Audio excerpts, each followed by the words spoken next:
Good evening, everyone. This is John from Coins, RPGs, and more. And tonight we got a special treat for you. Tonight, I am going to attempt a quick solo play of Swords and Wizardry Continual Light. But primarily, we're going to be focusing on character creation because that's a fun part of the game for me. First things are our tools. We have dice tray, handy dandy. Always go with your dice tray. Keeps the dice from going crazy. We've got large print dice. They are amazing. These dice, I believe you can get these from Chessex, if I recall correctly. They are the jumbo dice. They are amazing. Hey, look, it's a number 2 pencil. Oh my gosh, they're so rare. Where do you find these days? I don't know. Try the dollar store. Look, it's a pen. Why? Because sometimes you always want to keep your character sheet in pencil, but then your notes in pen. Why? Because it's fun that way. You can cross things out when you realize, haha, I've been spelling that name wrong this whole time. It helps you remember.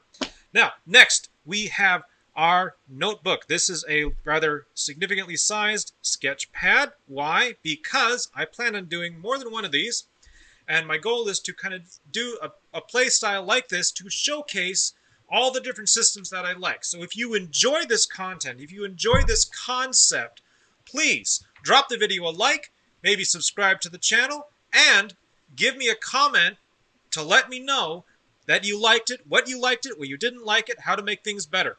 All right, the next tool we have is the rules. Why? Because it's kind of hard to play a role-playing game without some role-playing rules. Now, this is my personal copy of Swords and Wizardry Continual Light. As you see, I have placed it in a nice binder all of its own. I printed that out myself. I'm such a big boy. And then you've got, I also am going to be using these OSR solo rules. These you can find on Drive-Thru RPG. And they're not crazy expensive, but they're great. They're wonderful. And there is... Oh, there you go. There are all the information about the authors and the cover artists, everything you might want to know in case you want to look for it yourself. Okay, but that's not where we're at. Where we're at is character creation. So, the first thing we're going to do is we're going to roll our dice, our 3d6 dice. We're going to generate stats in order down the line. Here comes number 1. Ho-wah! That's a 1, and a 5. 5, 6, 7. Hey, their strength is 7. So let's open up to the first page. Oh, strength. STR 7. Okay, cool. Next is intelligence. So let's give that a quick roll. Find out what we got. And boom! Okay, we got a 6, a 4, and a 1. 6, 7, 8, 9, 10, 11. 11! Nice! I'll take an 11. Okay, it's higher than 10. I like it. All right. INT 11. Okay, now, next we look for that wisdom. Let's see. Let's get ready to rumble. 5, 1, and 1. 5, 6, 7. Hey! All right.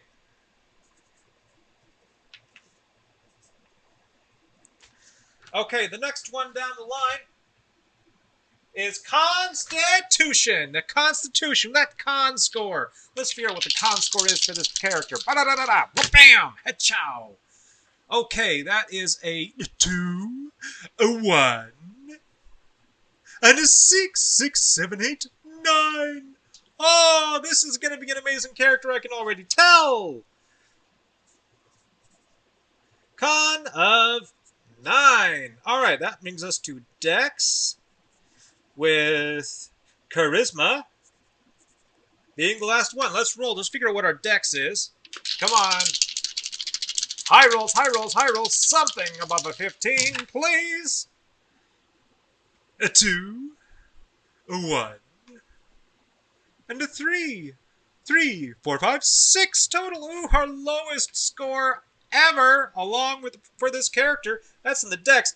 I think that this character's probably got like some kind of deformity, maybe a clubfoot, or maybe they're just, maybe they're just clumsy. That's okay. They can be walking the same way as everyone else. They're just a bit of a butterfingers, and they're probably known for it. Excuse me. All right, next, last one.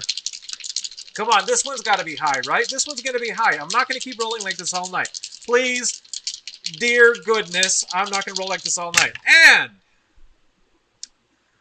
5, 5, 1. Oh, so close. It's an 11. Okay. So, but here's the fun bit. I know I'm going to play a human.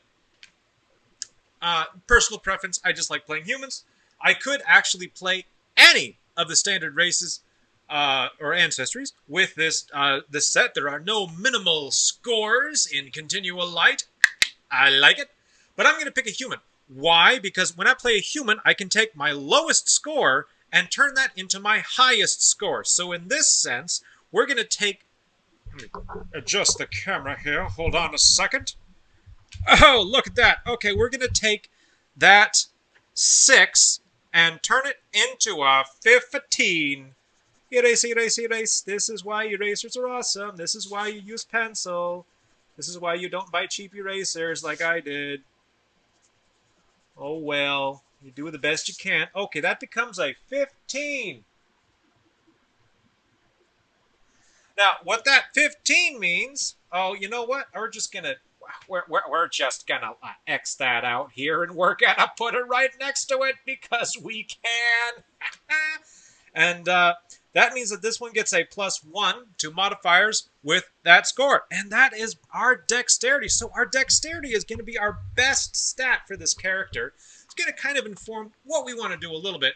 Now, the cool part is, so we've got a con of 9, so that's average. We've got a strength of 7, below average, so they're not incredibly strong, but they're they're smarter than the average bear. They're not wiser than the average bear, so they probably make a few mistakes. It might be why they're adventuring right now. They probably did something bad. Okay, con of 9, so that's average. Dexterity of 15, so they're really slick with something. And we've got a charisma of 11. So they're a little charming, but really just only slightly above average. Maybe they're like, the handsomest blade in the village. And actually probably not even handsome enough to be a blade. Let's just call them, I don't know, we'll call them something. I'll come up with a name in a minute. But that's our that's race and stats done. So let's move on to the class. Oh, it's going to be a little class warfare. No, it's not. Actually, this is going to be pretty easy because seeing that dexterity is the highest score, let's examine a few different options here. Now, this character, so options. Ranger is kind of fun. I like the idea of the ranger. I wouldn't mind doing a swashbuckler, although the swashbuckler doesn't really use the dex bonus too much. But then again, dexterity also benefits their armor class. So, and the swashbuckler will definitely like that. So, see, monks, not really. Druids, not feeling it. Assassin, not feeling it. I don't like assassins personally, but that's just me. Bards. Ooh, a bard could be fun, but they're not really charming. I mean, you don't have to be charming to be a bard. You just gotta be willing to put yourself out there. At least that's what I tell myself. Anyway, so I think for this character, looking at the advanced classes, because who doesn't want to be advanced in life?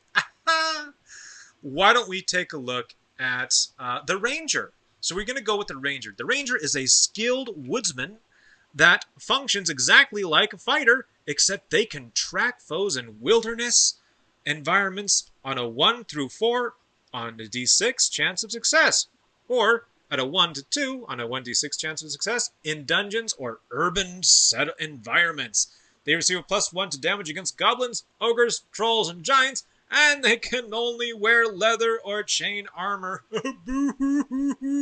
Okay, so but they are skilled woodsmen that function exactly as fighters. So let's go copy down some of that delicious, delicious fighter information. I gotta tell you, all my years of role playing, I have tried so many different classes. I've tried so many different ways to play the game, and I always come back to fighters. I know that a lot of people don't like them. For me personally, it's the guy with a sword or a bow or an axe who is putting themselves in harm's way, standing between their party and the dragon. I mean, come on. That's just the best thing ever. All right, so fighters. A level 1 fighter. So they're going to get hit die is 1 plus 1 for the hit dice. I'll kind of give you an eyeball of this. All right, so level 1, hit die is 1 plus 1. That means they start out with 7 hit points. 7 hit points. Mark that down on the character sheet. HP. 7. Ew. It's not a lot, but you're not supposed to have a lot. This is Continual Light. It's Swords and Wizardry Continual Light. Of course, you can only have 7 hit points. It's fine. All right, saving throws. ST. What? What do we got? What do we got? What do we got? We got a grand total of 16. Not bad. Not bad. Not bad at all. 16. Yeah, sometimes you get a saving throw of 16. You can do a lot of fun things with that. And sometimes you're just going to fail. And that's okay. All right, let's see. Fighters. You can use any weapon, wear any armor, and use shields. You get a number of attacks each round equal to your level against foes of 1 hit die or less. I'm 1 hit die myself, so I get 1 attack. Doesn't matter. You get a +1 on saves versus death and poisons. Well, let's write that thing down right now. So that's +1. Death. Poisons.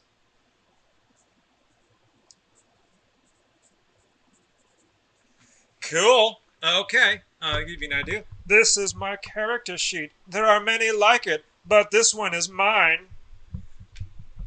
Okay, next bit for the fighter. What are we gonna look? We're gonna look down at the character sheet again. Okay, we can pick from 2 sets of gear. Gear set 1 is battle axe or sword. Does 1d6 damage. There's a bow that does 1d6 damage, and there's also chainmail armor and a shield. Well, that's a pretty well-rounded equipment selection, if I do say so myself. And now we have a set number 2. Set number 2. Set number 2 is going to contain a great sword, doing 1d6 plus 1 damage, a crossbow doing 1d6 damage, and chain armor. Okay, chain armor is great. I love chain armor. Let's bring in all the chain armors. Basically, no matter what you pick, you're getting chain armor. Oh, goody. So people, let's decide which one I'm going to take. I think this character, not being the strongest fellow in the world, is going to take that axe, and yes, it's going to be set 1. Let's take the battle axe, the bow, the chain armor, and the shield. So, weapons. Battle axe. And bow. Okay, so for the bow, I'm going to get +1 to my attacks. So that's pretty cool. My base hit bonus, though, is still 0. So, +1 to hit with the bow. I don't get a bonus for the battle axe because I'm not strong. I'm a little noodle. I'm a noodle. It's okay. All right, and damage for the bow is going to be 1d6. Isn't that lovely? Isn't it lovely? Isn't it amazing? Chain armor and a shield. So let's go over to do some armor class, AC. That is chain plus shield. Oopsies. Wrong letter.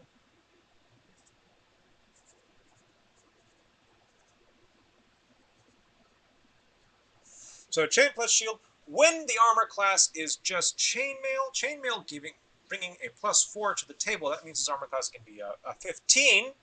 So that's 15 or 16 when wearing the shield. Oh, let's take a look at that character sheet. Look at that.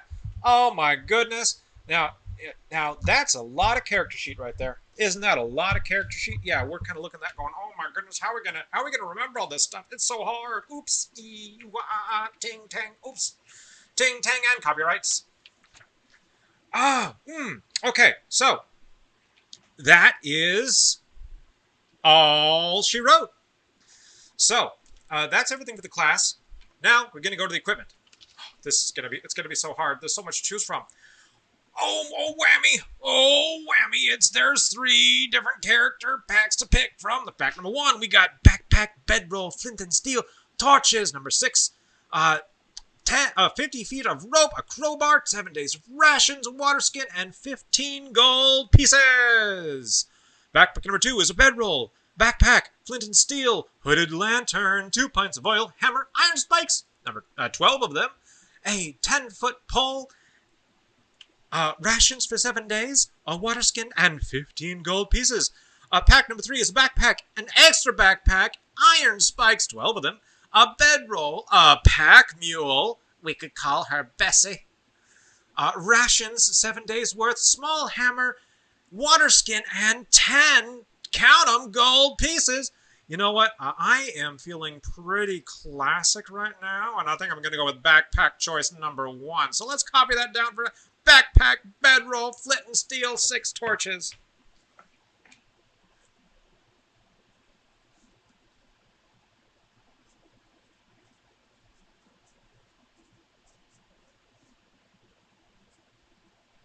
Bedroll. I'm going to put a dash next to the bedroll while putting it right underneath the backpack to symbolize the bedroll is either inside or on the backpack. Ho ho ho! Planning. There's also a water skin. There is flint and steel. Or a fire starter, depending on what you want to call it. Okay, oh, we also want the 6 torches and the 50 feet of rope. I think those would also be inside my backpack. Torches. X6. And rope. 50 feet. So my character sheet's going to look a little sloppy, mostly because I'm writing it in larger than usual, because I want it to be able. I want all of you to be able to see it when I show it. Okay, we've already got the water skin written down, so that leaves us with 15 gold pieces. Now, interesting point. Treasure. 15 gold. Interesting point. When I calculate gold and how much it's worth, I have this little thing I like to do. So what I like to think about is a copper coin in D&D is kind of like the dollar in United States money. Because you see people and they get meals or drinks when you're looking at the books that tell you how much things are worth. And it's like I can buy a drink, a common drink for a copper coin. That sounds like $1 to me, because I don't know anywhere where you can buy a drink for a penny in the United States. If you know a place, tell me. Same goes for dimes, 10-cent pieces. In this case, the copper is worth 10 coppers is worth 1 silver piece. So 1 silver piece is like $10, which means that 10 silver pieces is like 1 gold piece, and a gold piece is like $100. So when you're clacking around those 15 gold pieces in your hand, you're actually carrying $1,500 in your pocket. Oh my God! How did you get so much money? Which actually kind of leads me to wonder, like, when someone can basically just like reach into their pocket and have 1,500 gold pieces, why are they going on an adventure to get more money? I mean, that you could, well, unless you're like counting modern U.S. prices to rent an apartment, you ain't getting an apartment in a hotel room for more than like 3 days. Especially along with food. Okay, you'll probably get more than 3 days, but you get my point. You're a week on the outside with some of these places. So that's why you want to go adventuring, because you got to get the moolah. You got to get more moolah if you want to go adventuring. But that doesn't tell us anything else about this character. So let's give this character a name. Let's decide, is this character going to be male or female? You know what? I am going to leave that up to the dice because I don't really mind either way. So 1 to 3, male. 4, 5, 6, female. Bam! Let's see what we got. It's a male. Okay, so what's this dude's name gonna be? Let's give them a fun name. Something memorable. I'm gonna write this in pen, partially because my pencil just fell on the floor. Let's call him Willim. Willim. Willim.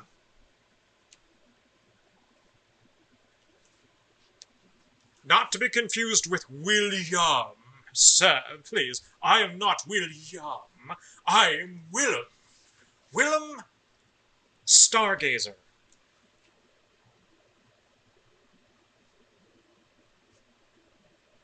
So let's decide a little bit of information about Willim Stargazer. So now we know that Willim Stargazer is a bit of a ranger. So therefore they would have had to have spent a lot of time in the woods while they were growing up. Sound fair? Well, I mean, that's more or less what would have ended up happening for them to gain the ranger-like skills. Oh, speaking of which, we should probably write those down. There's my pencil. Okay, so ranger abilities. I'm going to put that next to the gear here. Special abilities.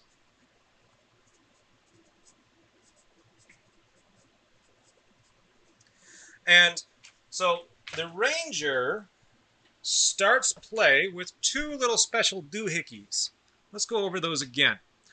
First, they're skilled woodsmen that function exactly like fighters. Done. Except they can track foes in wilderness environments with a 1 to 4 on a 1d6 chance. So that means, to me, that on a 3 or higher, they get to track the opponent. So let's write that as a 3+. So tracking, wilderness tracking.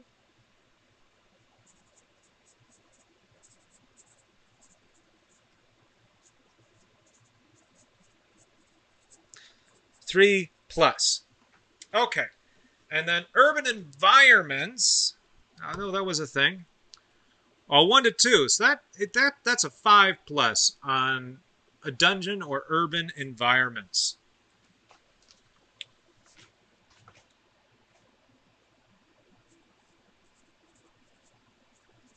Dungeon or urban tracking. 5+. Woohoo! We did a thing! We did a thing, people. Okay, and then lastly, they get a +1 to damage against goblins, ogres, trolls, and giants. Oops, here. And that's a +1 versus goblins.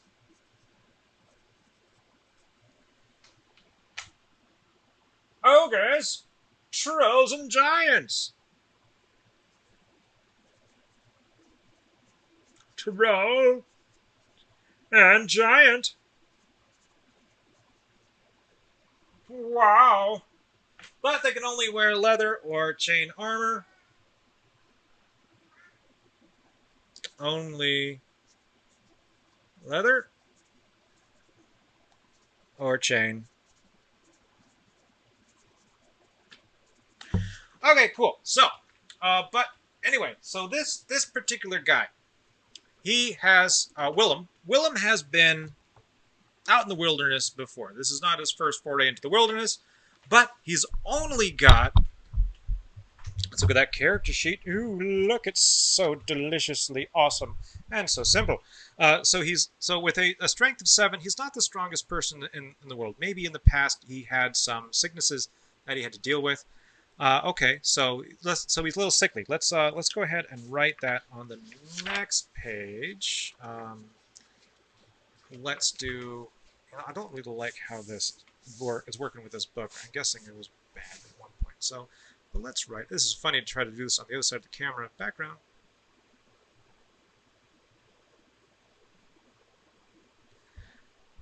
I'm sure I messed that up. Sorry. Okay, so background. First off, sickly child.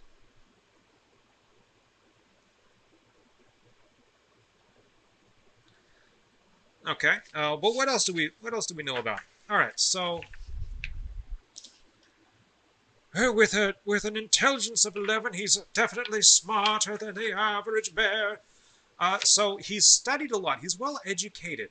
Maybe he actually comes from some minor form of nobility or landed gentry of some kind. I kind of like the idea of him actually being from a noble class of some kind. So maybe not a full-blown noble, but like the son of a knight. Let's do that. Son of a knight.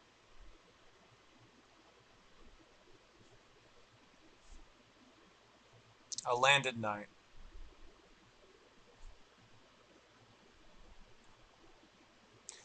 All right, cool. That tells us a little bit about him. But let's look at that. The wisdom. He's not particularly wise. So to me, someone who's not particularly wise, they'll tend to be. Maybe they don't listen to authority. Maybe they're real extra adventurous. I'm kind of seeing him as overly trusting. He wants to trust people. So let's call that wants to trust. You and I both know that that's going to be no end of trouble in the future. Absolutely not. Always the trouble. Got to have trouble. You have to have drama. When you're doing a story, when you're playing a game, you got to create some kind of drama because everything always goes the character's way. Then, oh my goodness, what are they going to do? Now let's get a little liquid lubrication from some water. Yay, water. And it actually is water, folks. Let's see, that con of 9. You know, that's perfectly average. I don't really need to attach anything to that. The dexterity of 15. Dexterity of 15, how would that translate? So he really did... I don't think we actually have to put anything special in that one, because that's really been covered already. So that just means a charisma of 11. That's a little higher than normal. So he's a bit charming. He's a bit of a handsome lad. Not overly so. I mean, no one's really going to turn their head to look at him or anything like that. But, you know, he probably got a, you know, good 5 o'clock shadow, good Hollywood handsome going. Or actually, sorry, Hollywood scruffy. Okay. Why does he go adventuring?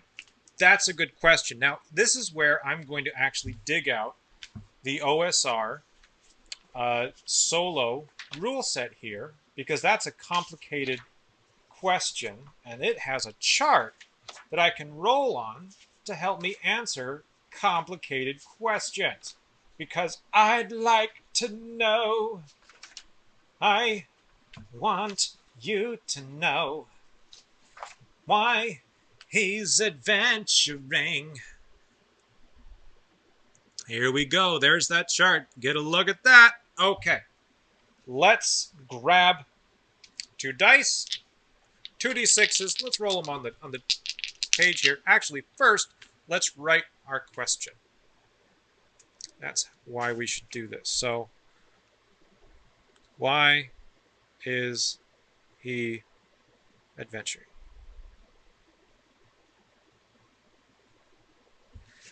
Okay. Bada bing! Okay, so first one is going to be a 6, and the second one's going to be a 4. So let's take a look at that. Let's record our rolls. First a 6, and then a 4. Bring it up, bring it up, bring it up. So he is looking to discover old lore or magic. Okay, so, but we have to do more with that than just like, oh, he's just looking for old stuff. So what kind of old lore or magic is he looking to discover? How about I'm going to place this in the same setting as some books that I've been writing in the past. So that gives me a little bit of knowledge of what's going on. Let's say that he is trying to find signs of the old religion. Trying to find artifacts of the old religion. Now, in this case, the old religion refers to a violent, not necessarily violent, but a very rugged style of religion that existed before the current monotheistic worship of the Lady of Light became popular in this particular setting. So the older religion had a lot to do with forest spirits, animals, things like that. A lot of similarities to more druidic traditions, but maybe without all the human sacrifice and all that craziness that came with actual historical druidism. Yeah, it was crazy, and you can't blame it all on the Romans trying to be weird too. So, but that's what he's looking for. He's looking to recover some artifacts. Now, why would he want to recover those artifacts? Is it because he's a believer of the old religion? Maybe. Maybe. But I'm not really sure on that one. In fact, let's ask. Let's ask. Now, is he a follower of the old religion?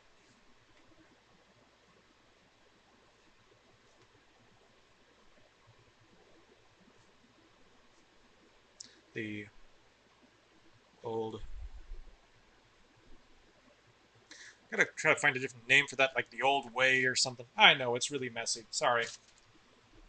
If you want a blind guy to write neatly, then let him look close to the page. But I want you guys to see what's going on. All right, so we're going to roll this dice, and then I'll consult the chart. Now, this die is going to tell me, more or less, is he a follower of the old religion? Boom! That's a 3. Okay. We're going to go to the first page that has the first chart. And I've asked a yes or no question, and I rolled a 3. And the 3 is complication. Oh boy, oh boy, oh boy, oh boy. So, there's also complication. Complication should stand between the character and the subject of the question. The complication is the first way in which the solo engine can take your game to an unexpected direction. Hey, cool, because this is one of our first rolls. So, I'm thinking that the complication here is he actually is not a follower of the old religion. So the answer is no. So we rolled a 3 comp. I think I did that right. Yeah, comp. Complication. So no. But his mother is.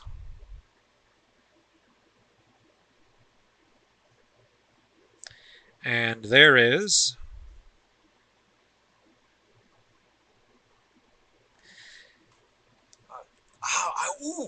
there's some sort of gaze placed upon him when he was born. There's a prophecy,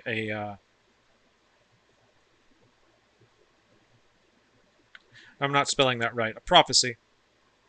I'm probably not going to spell that one right either. Prophecy about him. Written in a language he can't understand.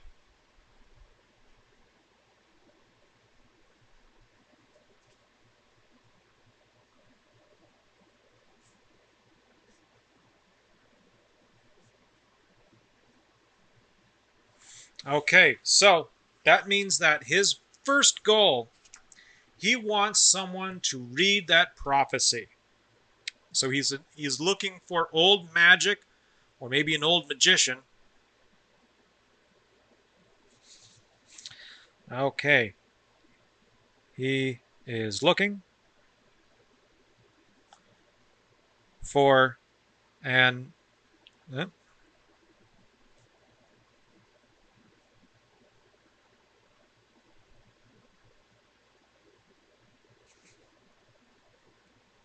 sorcerer who can translate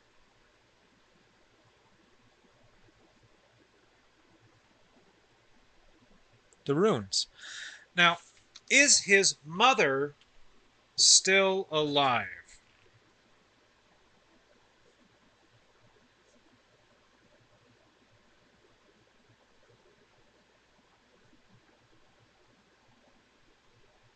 I am misspelling everything. So sorry. But it's live, so... Okay, that's a 3-0 complication. Oh, she did. I wasn't going to do it, but 3 comp. Nope. She did.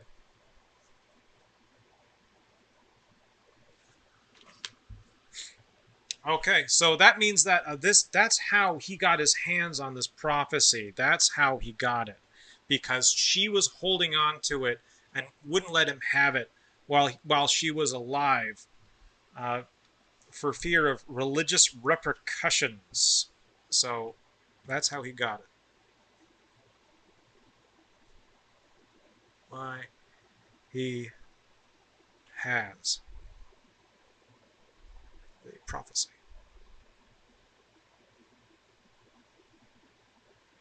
All right, so I think that's enough for right now. This gives us a motive. This gives us an idea of where this thing's going to go. I will kick it off in the next video with actually getting started on the first session of gameplay, but it's been about half an hour, so we're going to a little over half an hour. So we're going to cut it here, and I'll come back in the next video.